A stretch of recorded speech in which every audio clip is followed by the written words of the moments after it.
First, we are going to fix Steam folder permissions and ownership. This step removes blocked access that causes error 0x80070005 during game installs. Right-click on your Steam shortcut and choose Open File Location.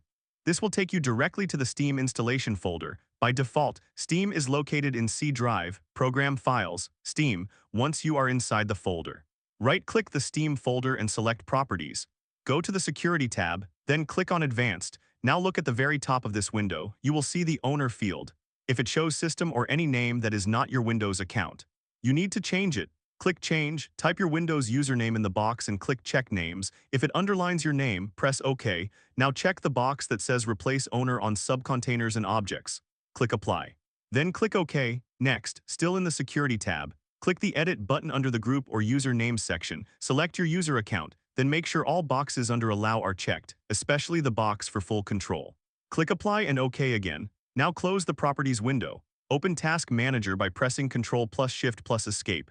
In the Processes tab, scroll down and find Steam. Right-click it. Choose End Task to close Steam completely. Once closed, go back to your desktop. Right-click the Steam shortcut and choose Run as Administrator. When Steam opens, it will rebuild all its permission structures using your user ownership. This clears any blocked file access or restricted directories that cause the installation error. Try downloading or installing your game again. And if your installation now runs smoothly, you have successfully repaired Steam's file ownership and permission system.